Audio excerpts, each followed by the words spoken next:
welcome back to another edition of the SBK Betting Podcast. It's the last of this current National Hunt season, and what a way to end it this Saturday on. We will be looking forward to crowning the champions. We already know a couple of them, including Sean Bowen, will be crowned champion jockey, but we're still waiting to see whether it will be Willie Mullins or Dan Skelton for the Trainers Championship. Some believe it's a bit of a foregone conclusion now, and we'll probably be able to delve into why that might just be swinging in Willie Mullins' direction, looking ahead to a busy weekend on Saturday. But Dan Skelton will be throwing every dart he can at the final day, and it will be 3 races at Sandown that we will be focusing on. With that in mind, SBK are offering that Saturday racing ACCA boost. You've got a minimum of 4 legs, and you'll just have to opt in of that. So we'll give you some options for that ACCA boost. We will also be previewing the Bet365 Gold Cup, where SBK have a 20% winnings boost on any runner in that race. So a lot to get our teeth into alongside Ross and TC. And we're in good form. TC, a Closet Jumps fan after all this time. The Veterans Chase, who would have thought? The Flyer Begley at 5-1. You just could do it naturally in your sleep. But he was a brilliant winner of that Veterans Chase, which was a bit of a dramatic race in the end. But Ross, you were pleased to see both Give Me 5 and Walk On High win. I had Tiny Tetley, I had a Merrick narrowly beaten in the Queen's Cup. So all in all, a good weekend last weekend. But we're coming to the end. Ross, a great way to close off this season, whether you're involved in this title race and you're enjoying it or not. It's been a great season all in all. Yeah, it has. I think, there's not been that many standout sort of championship performers, I don't think, that have maintained their form. I'm talking equine sense now throughout the season. But I've seen a lot of people sort of be very grumpy about Willie Mullins coming to Perth and Plumpton. Can you imagine if you're a regular race goer of perhaps a young age, maybe not, and you get to see Willie Mullins' horses at Plumpton and you get to see Paul Townend ride at Perth? I think it's brilliant. I think it's really added something to the end of the season. I think it's a good move that BHA have moved the times around so that terrestrial television can get across all of this. Let's hope they make a decent fist of it and they don't get too wrapped up in hyperbole. But yeah, I'm looking forward to this weekend. I do think it's a foregone conclusion when you look at what he's got entered now. I think Dan Skelton has taken this with exceptionally good grace, because it must hurt like mad. Because last year, I think he knew from some way out he wasn't going to win it. This year, it was in the bag, wasn't it, until Aintree. He had a couple of poor performances at Aintree. Willie wiped the board at Aintree. I think he's taken it really well, and I think he's not going down without a fight. So I'm looking forward to it, yeah. Yeah, it's phenomenal, really, that Willie Mullins has had 33 winners in the UK this season over jumps. Dan Skelton, I think I'm right to say, has had 175. Is a numbers game when it comes to winners for the Jockeys Championship, but when it comes to when it comes to this championship, it's all about total earnings. So that's what they'll be focusing on this weekend, and we're going to have a look at 3 of the main races. We've got the Oaksey Chase, the 3rd race on the day, and as Ross alluded to, ITV are throwing a full fist at this, so you can see the major races. They're just changing the times around just so that you can see it all. And the Oaksey Chase is what we're going to focus on first, where Willie Mullins has got Gaelic Warrior, odds of 5 to fall. Paul Nicholls has got Pick Dory at 5-2, who's been very much targeted to this all season. Gentleman Demise in there at 9-2. The Skeltons have got Boom Boom, Classic Getaway and Appreciate It also in there. Willie's thrown everything at it, Ross, as he will do when we get to the Bet365, we'll shortly see. But Pick Dory probably trying to upset them. And I suppose it's a case of there are a lot of horses for Willie Mullins that might have gone to the well a few times at this stage at the big festivals, whereas the likes of Pick Dory and some others on this race card will have had this race planned out for a long way out. So that might just tilt it for some of them. Possibly. That is the concern, isn't it? And I don't think Gaelic Warriors had a hard season, because I don't think he was particularly hard on himself for the early part of the season. Pick Dory, I was surprised that people got so excited by what he did at Ascot last time, because I don't think Corbett's cross jumped with any fluency. Lompresse bombed out very early. So he basically had a solo and had a race set up to suit him. He was impressive. I wonder about him over the railway fences. I mean, he is a tricky rider to a fence. Harry Cobden is I mean, I think if you want to see Harry Cobden at his best, he's on this horse, because I don't think he's easy to ride at all. But I just worry about his rhythm down over those railway fences and all those fences down the back. I'm with Gaelic Warrior here. I thought he was really impressive at Aintree. I don't think you could have really backed him at Aintree with any confidence, because he'd had such a poor season, but he bounced back. Perhaps suited by the fact they went hard up front and he picked it up. But he is a talented horse. He's £8 clear on ratings. This is the right way round for him. Yes, he's got to find his rhythm over those fences as well, but I don't think he's had a hard season. This is one of the ones that I don't think is an afterthought. I think this is a fairly feasible target for him, with a gap from Aintree to Sandown, the right sort of race, the right trip. I don't think there's too much sort of shoehorning here, and I think he'll take all the beating. Okay, yeah, he's £8 clear of Pictory officially. A mark of 170 puts him right up there with some of the best chases that we've seen. TC, do you think he is one of them? Do you think he can prove that rating is very much what he is? He can be consistent. I think that's been the problem with him in the past. Exactly. Consistency is the key word to my analysis of this race. On your question about ratings, yeah, I do think he's one of the best horses that we've seen in recent times, but only when he decides to be. He's not that horse every single time, much like John Bon, who we will talk about in due course. He turns up every day. Gaelic Warrior doesn't, albeit his form figures this year have been relatively good. If you look back on his last 6 runs, he's been beaten at 13-8 4 times in his last 13-8 or shorter, 4 times on his last 6 appearances. This is a horse that isn't a punter's friend, despite the fact he's a very good animal on his day. And at Aintree, he was great. But that was 3 mile, 1 furlong on a left-handed course. This is 2 miles, 6.5 furlongs on a right-handed track. It's a completely different kettle of fish. And we've seen in the past, when he goes right-handed, albeit he's also shown poor form going left-handed, but when he goes right-handed, he can jump drastically out to the right and also not produce his best. So, look, he might win. Ross is absolutely right about ratings, and he is way the horse to beat, especially on the Aintree run, but I just don't trust him. And at 13-8 or whatever price he is, I'm more than happy to overlook him here. I don't really like Pictory, much like Ross. I don't think he beat much last time, insofar as Corbett's Cross and Long Press didn't turn up. Also, his 2 previous runs at Sandown have been very underwhelming. Like Ross said, maybe this track just isn't suitable for him. So I'm going with Gentleman to Me, Willie Mullins' second string, supposedly. I thought he was great in the Topham. This horse has grade 1 caliber back form, if you go back to the end of 2023 and the start of 2024. And if he can reproduce that Aintree run over more conventional fences, I think he's very much a player in this race. And at 9-2, you may even be able to get 5-1. He's an each way player as well. I mean, I can't see him out the top 3, that's for sure. Yeah, they really were impressed with the way that he travelled through his race last time at Aintree, and he was a horse that really appreciated that strong gallop at Aintree.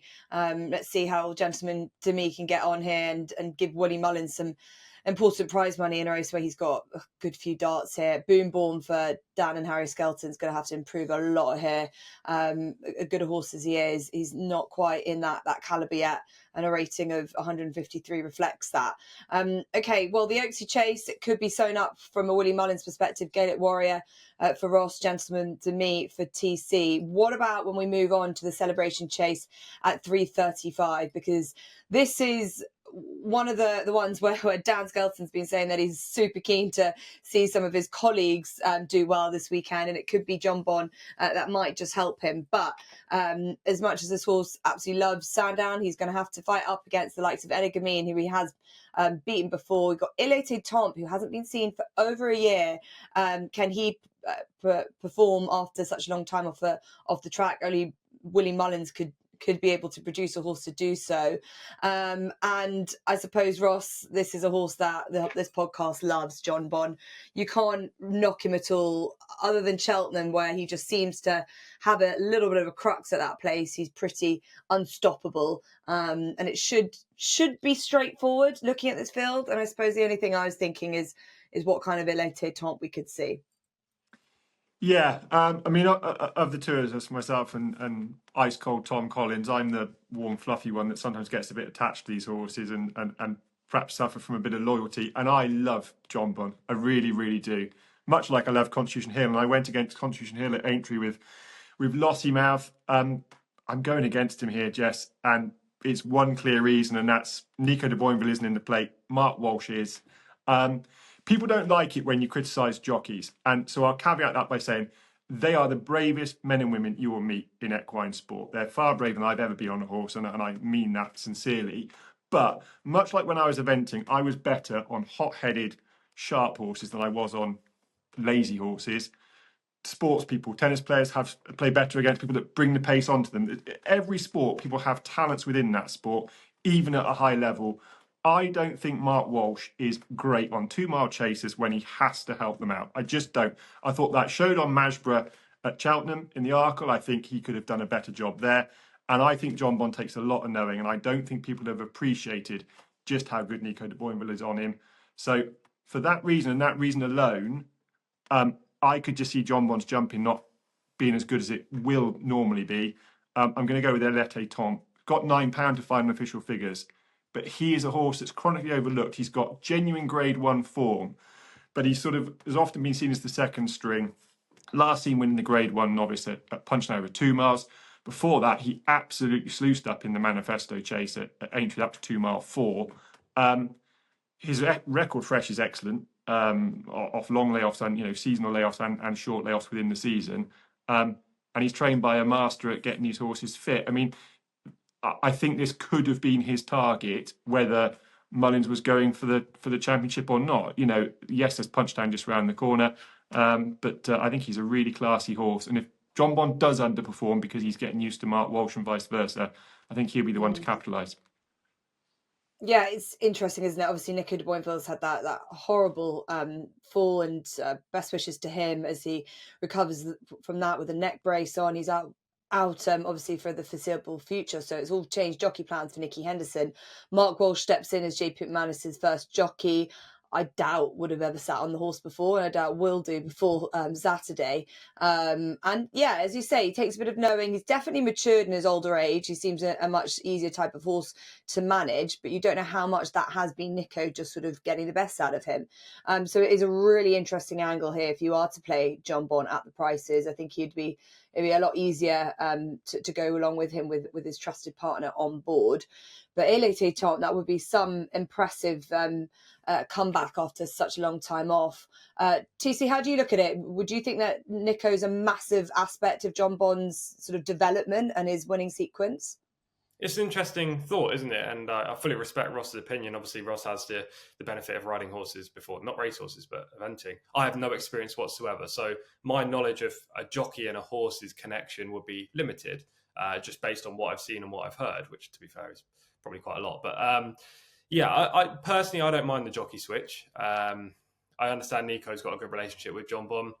The one time James Bowen took over, he didn't jump overly well, but that was at Cheltenham. So I don't know whether that was due to a lack of communication between jockey and horse, or whether it was just the track, because we have seen subsequently and previously that his jumping at Cheltenham has been an issue. I don't mind it. I think Mark Walsh is decent enough. This horse is just way better than any other horse in the race. As we've already talked about, he's super consistent. 18 wins, 4 seconds from 22 runs. I mean, the horse has never underperformed. And if you actually look back through his resume, the only time he has genuinely underperformed, if you're looking from an actual RPR basis, is in the 2022 Supreme when he ran second behind Constitution Hill. Now, being beaten by Constitution Hill is no problem, but he was beaten 22 lengths, and he was only 2 lengths clear of Kilcrut. So that was probably the one performance where John Bond wasn't the John Bond that we all know. Every other time he's performed well. The only subsequent defeats have come from jumping mistakes, not the actual performance. So I just trust him. I think he's a very good horse. I'll bet him or I'll support him. Maybe not bet him because of the price, but I'll be on his side anywhere other than Cheltenham. And in this spot, I can't overlook John Bond. He's got to be the most logical play. Yeah, I would say so. I completely understand. We're at the prices as well, 7-1, with what Woody Mullins wants to achieve on Saturday. You've got to look at Elete Tom very seriously. But unless something goes horribly wrong, I feel like John Bond, I suppose it's a confidence thing. When you've seen a jockey sort of get on so well with a horse, you get confidence out of sort of reusing them. And can be a slight worry. But I don't know, looking at Mark Walsh's stats, I think he's the kind of man who seems to, be filled with confidence having the role that he does. But let's see if John Bond just needs to remind all of us how well known he needs to be for to get the best out of him. So an interesting angle. Let's see how that goes, where you're either with John Bond and a new jockey, or you're willing to take him on as Ross does. I feel like trepidly, if that's a word, with a bit of trepidation, because I'd say your heart says one thing, your head says another when it comes to the Celebration Chase. Okay, let's move on to the Bet365 Gold Cup. It might be all over and done by this stage, and I've got a feeling it will be, considering that Willie Mullins, as we speak, at nearly midday on Thursday, is around about 12-1 on to win this championship. But we're going to still make it fun for the purpose of sport. But he has got 10 declared for the Bet365, Willie Mullins, of the 20, which makes it, on a numbers basis, virtually impossible for him not to have anything in the first 8 and to get some prize money. Who it's going to be, we will see. But from what we saw last year, it's going to be very hard to stop him.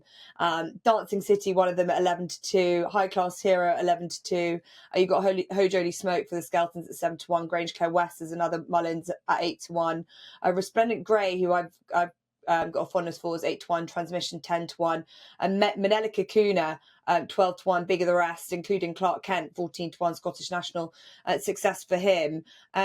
Ross, start with you again, and probably a similar question. A lot of these horses in these kind of stamina sapping races have been racing a lot for Willie, maybe not necessarily all thinking that they were going to end up on this day. So again, will that concern you? Few of these actually had a go in the Scottish National, full of drama, and didn't quite complete, the likes of Olympic Man and Spanish Harlem. So maybe you can knock a few off this Willie Mullins list, or do you think he holds the key here too? Yeah, I think you have to go about this trying to knock a few out, Jess, that you have to be perfectly comfortable with the fact you could just be wrong and they could still be well handicapped horses and just too talented for the remainder. But I straight away took out the 2 Grand National horses, Grange Clare West and Manela Kakuna. Manela Kakuna slightly more reluctantly, because he won it off 151 last year. I don't think £4 would stop him this year if he was coming in with a clear run.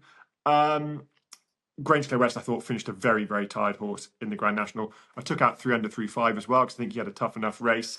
Holy Smoke and Transmission are 2 horses with strong credentials, but they're going to be a long way out of the weights. I mean, they should carry 9 stone 4 for Holy Smoke, 9 stone 6 for Transmission. That puts me off. I'm not generally that worried about betting a horse that's out of the weights within reason, but this seems a long way out of the a long way out of the weights against well-rated horses and talented horses. Dancing City, I'm not sure he's well handicapped off 151 when you look at his form of Bioluminescence and Shannon Royal, but maybe he just does enough, and there's an argument he's a graded horse in a handicap. But I think he had quite a hard fall at Aintree last time. Could go against him easily enough. And then you've got High Class Hero. I don't think he's poorly named. I don't think he's high class. I think he's a bit of a plodder. I'd be surprised if he's good enough for this. The form against Loughlin and Mint Boy. Loughlin pulled up at Aintree in a handicap chase, and Mint Boy was out with the washing in the Irish National. So a couple that were on the short list that didn't quite make it. Tanganyika, I think, is a really interesting horse, but Venetia's form is really poor at this time of the year, and so that put me off him. Olympic Man did far too much in the Scottish National. He was far too free, didn't jump all that well. I could see them perhaps trying to smother him through this race and just pop away, and if he does, I still think he's a talented horse. And then the last one off my list for selection purposes, but I will have some money on him, is Goshen at 66-1 or bigger. Gets a £3 pull with Holy Smoke for 3/4 lengths in a 3-mile chase at Sandown on good ground, where he was by far the strongest finisher. Goes up in trip. He is a very, very classy horse in his day.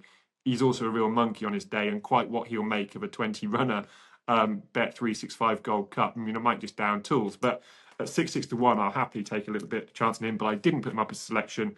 So I've got 2, and one is Resplendent Grey for Ollie Murphy and Sean Bowen. Mark of 141, so he's a pound out the weights officially. But he's got good course form. In December, 3 miles, he was 3.5 lengths behind Handstands. Handstands 157 rated. That might flatter Handstands, but even so, it still makes Resplendent Grey look pretty well handicapped. And then he went to the National Hunt Chase last time, got hopelessly outpaced in the mid part of the race and completely lost the position, having jumped off fairly prominently, and then finished to good effect. I'm just of the view that Cheltenham just doesn't suit him coming down those hills. Every time he runs there, he loses his spot. He's well positioned at the top of the hill, loses his spot down the hill, comes home strongly. The fact he's got good form and winning form right-handed, I like him. And it would just be really nice for Sean Bowen, who I thought was brilliant in the Irish National. We haven't spoken about that. It was an absolutely phenomenal ride.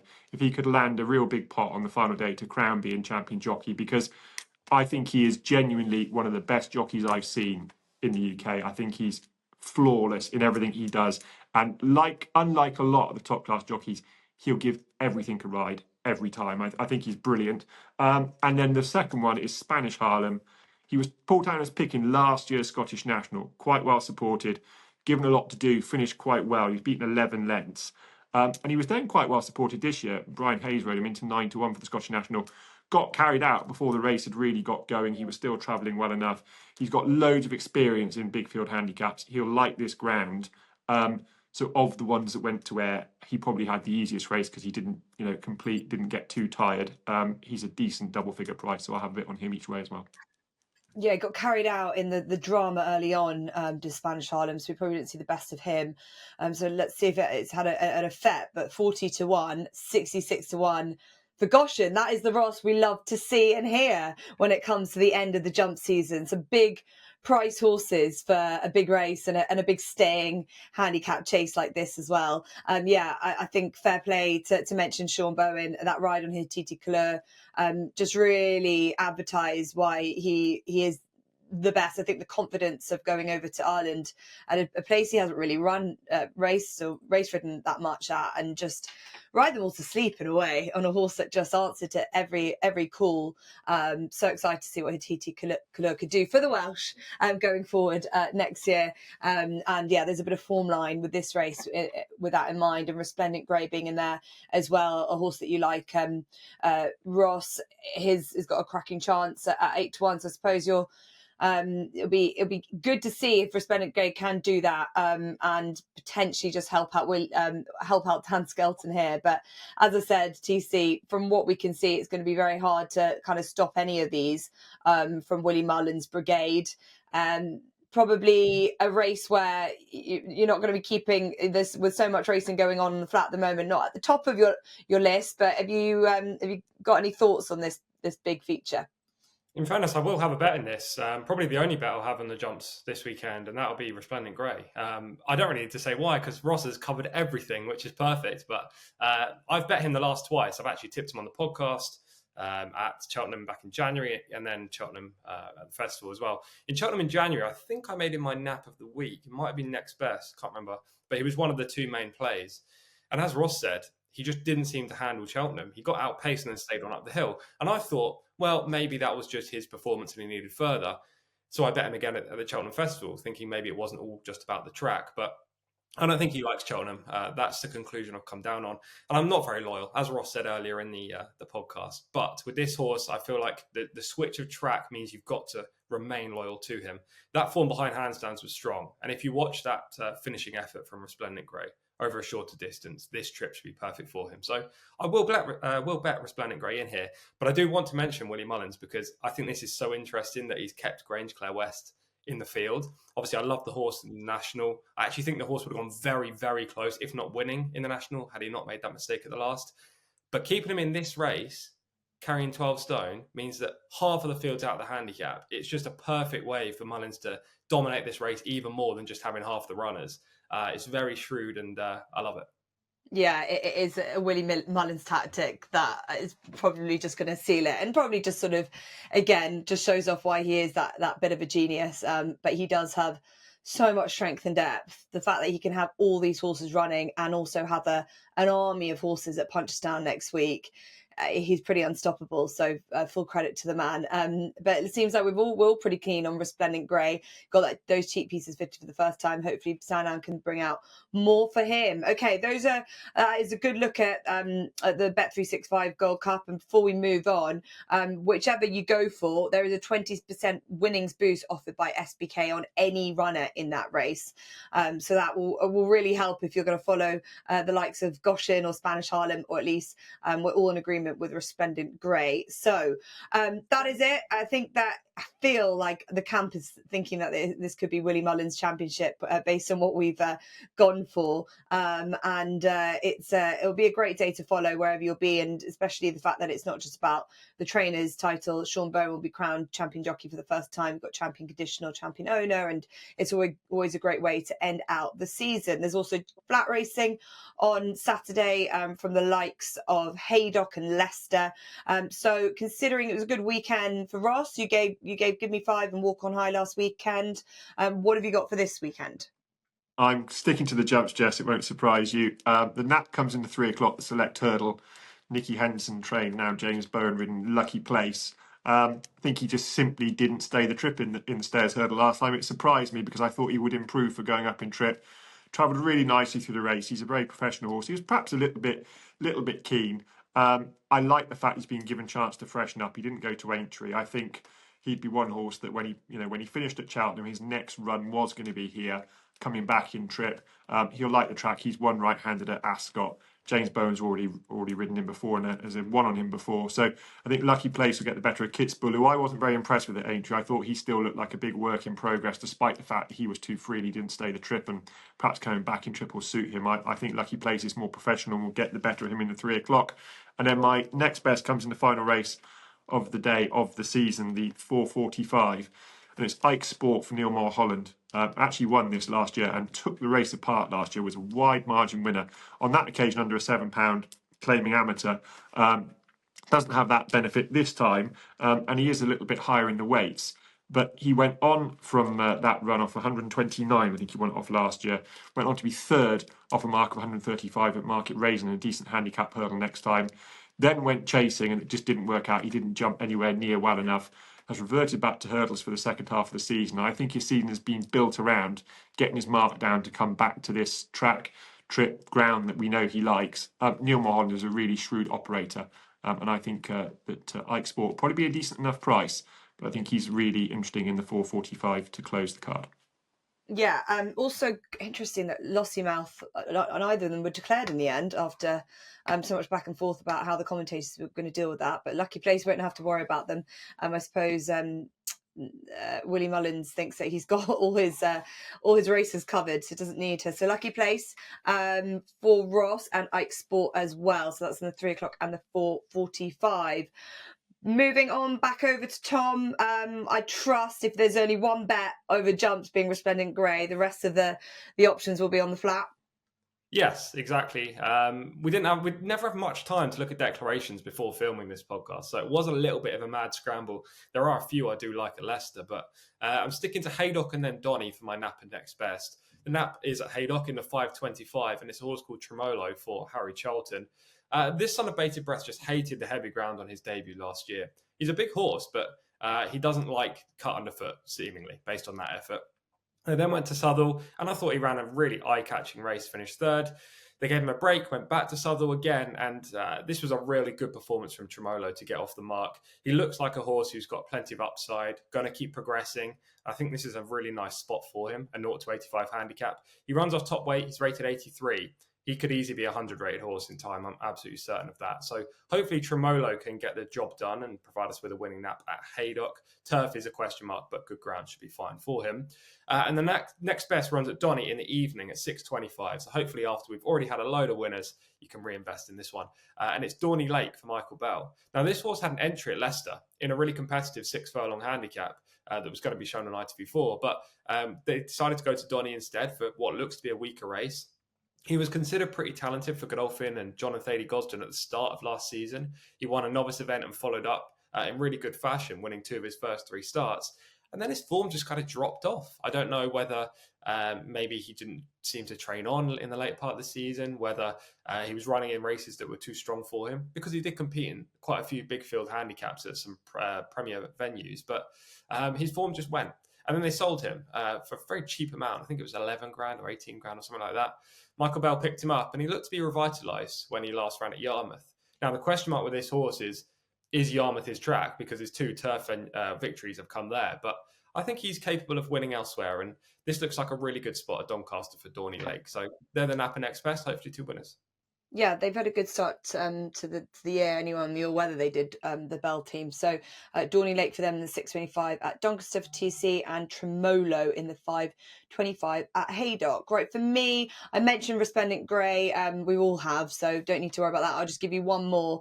Eyed in the 150 at Sandown for Hughie Morrison and Johnny Burke. This is a horse that's really steadily progressed throughout the season over fences for this team. He ran a really big race to finish second at Ayr behind Masaccio, and I thought it was a run to suggest that he's up for taking a race like this. That was over the 3 miles. He's coming back in trip here. I think that's probably the key. It looks like he has stayed well in the past at sort of sharper tracks. The likes of Kempton seem to have dealt with him well. I'm interested to see how he gets on at Sandown, really uses jumping, which has been really crucial this season. It's a decent enough race, but he's got a nice racing weight of 10.9. Johnny and Burke and Hugh Morrison have a good time when they team up together. There is the likes of Risking the Ground, who put up a good performance to win at Cheltenham just 10 days ago, but he's really has been running a good few times this season, and I just think a few of them might just have been at their tipping point, whereas Ide has had a good campaign. So looking forward to seeing him, as I said, along with Resplendent Grey, and those are my two selections. So a lot going on this weekend. We'll be able to reflect on that in due course, as next week we'll be back for the Guineas and the Punchestown Festival. A lot to look forward to. SBK are also sponsoring the Mayor's Champion Hurdle, which could see brighter days ahead take on any number of Willie Mullins horses. So we look forward to returning and reflecting on what's happened with that in mind, and obviously the first classics of the flat season, the 1,000 and 2,000 Guineas. So whether you're a jumps or flat fan, you will be very happy indeed. Don't forget, we had that Saturday Racing ACCA boost for you to get involved in. We've given you plenty of selections from Ross and TC. If you have just joined us for the first time and you want to get involved with SBK, there's an offer there for new users. You get £30 in free bets when you sign up and bet £10 for the first time. And you can also head to SBK for lots of other offers and promotions. You can also listen to the SBK Betting Podcast in the app itself, and just get to the horse racing page and click play to listen to us. Great to have TC and Ross join us as ever. We will see you next week for some more excellent race previewing.